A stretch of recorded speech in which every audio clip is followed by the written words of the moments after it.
Alright guys, here's a quick look-see. As you can see, I took some strips of steel I got yesterday, some some sheet, and I'm getting it clamped up to this here sucker around where the door closes to stabilize, to help cover up where, well, I already filled in those rivet holes and stuff, but I figured why not make it a little more heavy duty and make a nice little deal for that door to close right down into. That way I could put a nice little gasket in between there and that sucker will seal shut nice. And you see this isn't it, I just got that up there kind of marking my line a little. Anyway, I got a line marked out and I marked out a piece that I'm going to cut that will sit on there and slide all the way down to that line. So the whole door assembly will fit inside it, you know, this little deal I'm making. I just got this one welded up right here. You know, it's kind of, I need to freshen up a couple little welds, you know what I mean? And then grind it down. I'm going to have this kind of beveled. But it's going to look cool once I get that top plate in there. Get this door, finish bending this door into shape so it fits in there perfecto, huh? And then I'm going to do the same thing for this fire basket door here. There's going to be a nice little deal all the way around it, so I could put a gasket between, you know, put a gasket in here as well. It'd be cool. Like they say over there in Boston, I think it is. Cool beans, dude. Cool beans, man. Like totally, and there's my lucky blue cup. Anyway, let me get this stuff welded up. Kind of like the rough draft. Every day I do a little bit though, and every little bit, sooner or later, I'm going to run out of little bits of stuff to do. So then it'll be time to cook. Then we'll be talking about some of that fine cuisine that the old T be hooking up. Young Ty, big old Ty. I'm old Ty. Young Ty will be back in a couple hours or so. I'm going to let him get in on some of this welding and stuff. He's mad because he doesn't think that he's done enough welding and stuff on this here project. He's doing pretty good for learning how to weld at 9. And I'm pretty proud of him. Oh yeah, I put these little dealies here too. So now I could pull these grates all the way out without them tipping forward because this stabilizes them, hold them in place. But I could still pull it all the way out, as you see. I would pull it out, but I got a lot of steel and stuff sitting on there, as you can see. Anyway, let me close this video out, and I'll get back at you guys once I get some of this stuff done, alright? Peace out. Have a great day. Make it good. Stay safe. It's 94 degrees, man. It's hotter than the dickens out here. Go in here and get me some more coffee. I'm back. Guys, here it is a little later. It's not as hot right now. Feel the pressure changing a little bit. Maybe we'll get some rain tonight. I put something over this sucker to kind of protect it so it doesn't rust up so fast. But as you see, I've been welding up those little side pieces. When I get this door bent into shape, you see how it's gonna, you know, fit right in there. And you see I got that top piece notched out, kind of tacked up there. I got it so I can still take the door off. When I get it done, I'll put those other bar rod pieces in there to get it in place for good. But as you see, like on this side, I got that sucker tacked on there.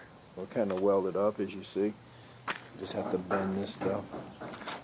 Lift it up and show you what I got going on here. Alright, as you see how it creates kind of like a little channel, a pocket. This is where my gasket is going to be. I'm going to have this whole thing with a nice gasket in between there. So when I shut the door fits right in that little pocket there and it'll be sealed tight. As you see, I got more welding to do. I got to clean up. See, I got that little sucker starting to weld and I got to bang these dents back up. You see that gap there? I want to bang that up before I weld. There's one right there too. That's from when I had them other hinges on and I was opening and closing, and this thin sheet metal that this cooker's made out of, it was distorting and bending. But now I have nice reinforcing steel and stuff in there, so it's not doing that so much. I got this piece there, this piece kind of reinforcing it, some reinforcement behind there, and obviously these pieces I just welded on the top here are kind of lending some stability to make it strong so it doesn't do all that little flexing and stuff when I open it up. In fact, while I'm welding, I used to hear it popping and moving all over the dang on place, you know, from that metal heating up and then expanding and contracting, but it's not doing it so much now, and I'm getting better beads. I'm not a master welder. I learned a long time ago in high school, and then I basically had to reteach myself from trial and error with this here hobby home model that just plugs into the wall. You know, it's not very powerful. It's only 70 amps at the most, so that dictates the rods and the thickness and all that I can use to try to get good welds, you know. Try to use too thick of a rod with low amperage, man, they stick.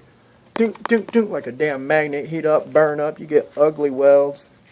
Anyway, you know, it's all trial and error. I'm finding the best luck with this thickness metal I'm using. These 6013s work pretty good. I got some other ones that work pretty good though. But these 6013s, running some, you know, small little beads, bang off that slag, clean them up a little bit, and then run another bead into that, you know, you could get some thicker welds and stuff. It just takes a little more time and effort. But anyway, man, this is just a little cooker anyway. It's not like I'm building the space shuttle. I cleaned them up the best I could, grind them down, run some more beads if necessary, make it look pretty. You know, sand that stuff down with this flat disc here, real good. Get some primer and some paint on this baby, and we'll be cooking, baby. You know, this ain't hot metals class, man. I'm just trying to make a cooker so I can show you guys my cooking skills. But I figure, you know, instead of doing these ugly drum cookers and this, that, and the other, I'm going to make me a real cooker. Personal little project. My grandpa Bennett, he told me I should turn that old oil drum into a cooker. By golly, years later, I started putting together a plan, and that's what's coming to life right here. I still ain't came up with a name for this baby. But it's coming to life, guys. I'm glad you're coming along with me on this here journey. It's starting to get dark. I think I done did enough welding for the evening. I got some plans. I got to run some beads on the back half of this top dealie. I don't know if I'm going to do that tonight, though. I got this baby tacked up good enough right now. Tomorrow I'll break out that hammer, do some banging. Get these dents banged out. Start working on bending this dang dog door back into shape. Man, oh man. Anyway, tell me what you guys think, man. Ideas, suggestions, whatever. It's coming along smooth. Looky, looky. The cooker is coming alive. Shut this baby. Oh.